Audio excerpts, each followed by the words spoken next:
Hello, Scorpio, Sun, Moon Rising, and Venus Signs. Kamusta kayo? Sana po'y nasa mabuti kayong kalagayan. Welcome back po sa Star Tarot. At kung bago kayo rito, welcome din po kayo. Please subscribe, like, share my videos, and leave me a comment kung naka-resonate po kayo. Thank you. So, tignan natin kung ano pa ang ganap ni Scorpio. We have the vengeance. Ayan, overcoming slights and there's a choice. So, Scorpio, maaaring may mga taong nakagawa ng hindi mabuti o hindi maganda sa iyo, no? Kaya medyo siguro medyo nag-iisip siguro or medyo naisip ninyo na balikan, no, yung mga taong itong nakagawa sa inyo ng hindi mabuti or hindi maganda.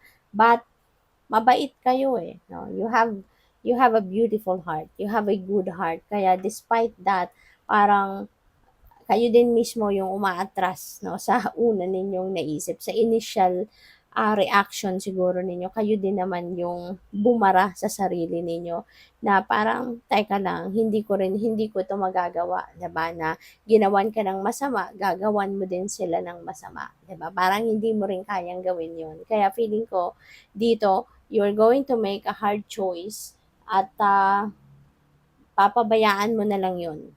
'Di ba? Maybe pagdadasal mo na lang or kung ano man ang gagawin mo or baka hahayaan mo na lang sila, 'di ba? Kasi anyway, maybe you also believe that karma is real. Karma is always at play. Kaya na kahit wala kang gawing masama sa kanila, tulad ng ginawa nila sa'yo, 'di ba? Karma will take care of them, 'di ba? Kaya o pwede na ang gagawin mo dito, mas mas magsisikap ka, magsisipag ka, you're just going to focus on yourself at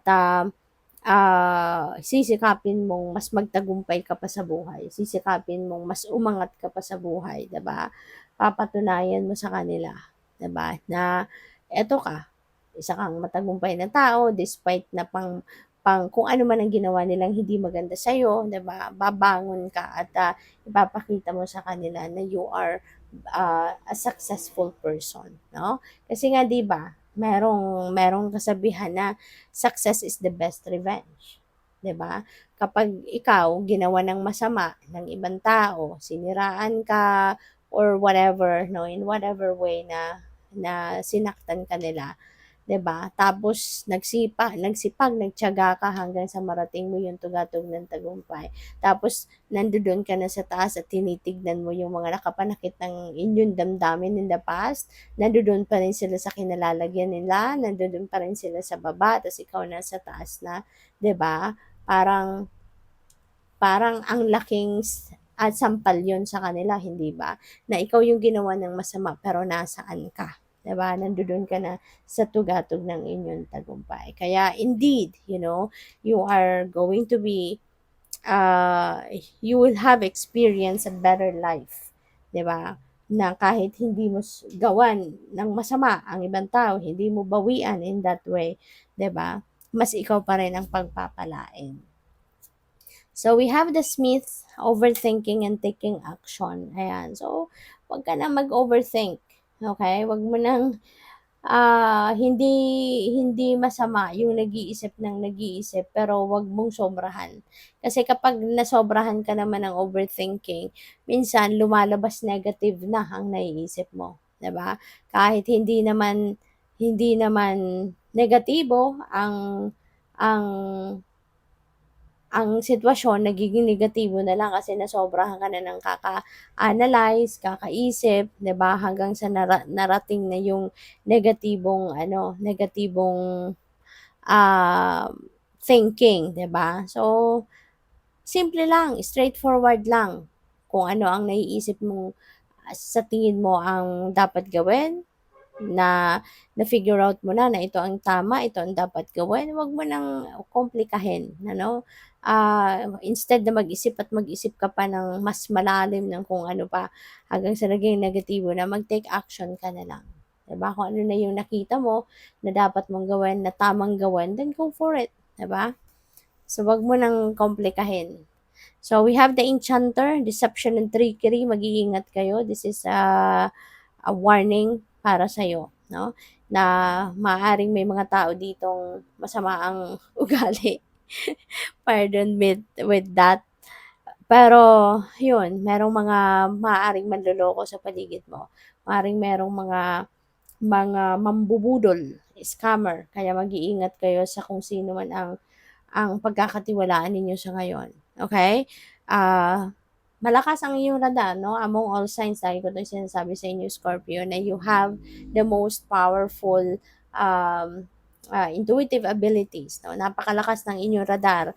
Mabilis, very empathic kayo, mabilis din yung ma-pick up yung energy ng ibang tao, kaya mararamdaman ninyo yan kung sino yung deceiving na tao, sino yung nakakausap mo na may balak na hindi maganda sa'yo, ramdam mo yan. Mapipick up mo yung energy ng taong yan. Kaya mag-iingat kayo. Okay? So, by the way, maraming salamat for subscribing, and if you haven't subscribed yet, subscribe na kayo. And also, maraming salamat din for not skipping the ads. Malaking bagay yan sa akin. And also, please click the join button sa baba ng video kung gusto niyo na mag-join kayo sa membership. Okay? Salamat po. So, we have Beyond the Ordinary. Ayan. So, special. Diba? Meron kayong mga naiisip na siguro baka ang iba sa inyo genius talaga. Kaya may mga naiisip kayo na mga beyond the ordinary, 'di ba?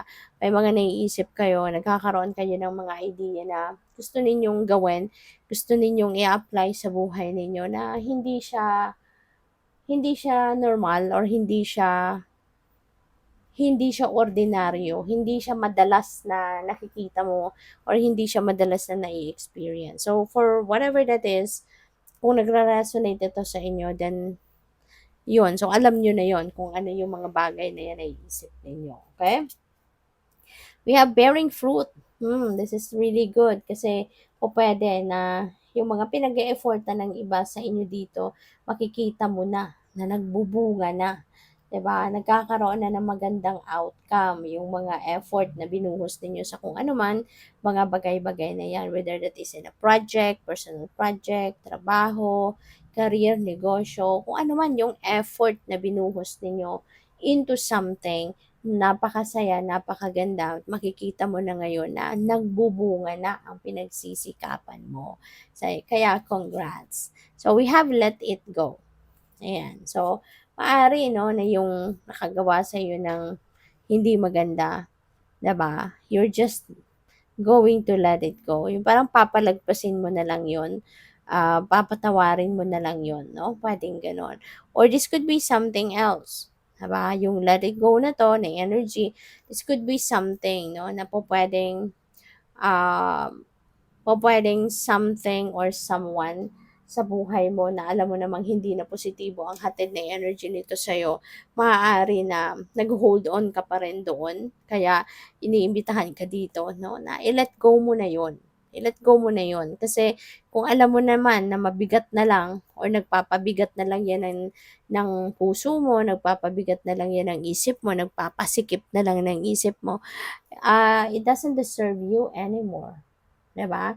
Hindi mo na 'yun kailangan na bigyan pa ng room sa buhay mo kasi, mane-negative na yung energy mo, 'no? If you are going to keep negative, something negative or someone negative in your life, eventually mapo-poison na yung yung dati positibo sana na perspective mo, positibo ang pakiramdam mo, kapag merong negative diyan, 'no, mahahawa na din ang iba diyan. Kaya as much as possible, tanggalin mo na sila sa buhay mo. Okay? Kasi kapag tinanggal mo na sa buhay mo yung mga negative, ibig sabihin na magkakaroon ka ng room para sa bago at mas positibo, 'di ba, na mga bagay or tao na pwedeng dumating sa buhay mo. So, tignan natin ano pa ang ganap.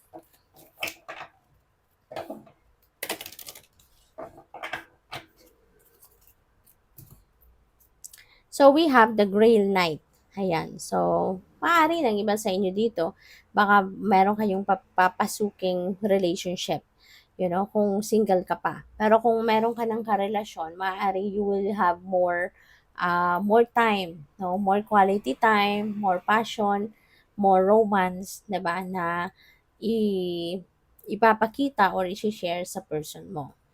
So we have the bard, music, poetry, myth, history, the enchantment of storytelling. So siguro ano ka no, artist, Scorpio, magaling kang magtugtog ng instrumento, siguro writer ka din, nagsusulat ka, makata ka, at siguro kumakanta ka din, yung gano'n. So, you're very artistic, no? In many different ways. Kaya po pwede na sa ngayon i-enjoy mo yan. Maring meron kang pagkakataon sa ngayon, no, na gamitin yan, ilabas yan, i-unleash kung ano man yung mga artistry mo na yan. And you are willing to share that with other people. So, we have the Lady of the Lake, absolute truth, may courage, self-respect, responsibility. So, ngayon siguro, no, magpapakatapang ka, lalabas mo na dito yung strength mo, yung courage mo, 'di ba? At masakit man pakinggan ang katotohanan, maaring yan ay baka meron kang maririnig na katotohanan na yan ay tatanggapin mo. Yan ay i-embrace mo, 'di ba? So, good for you. Thank you for watching. Love and light. Namaste.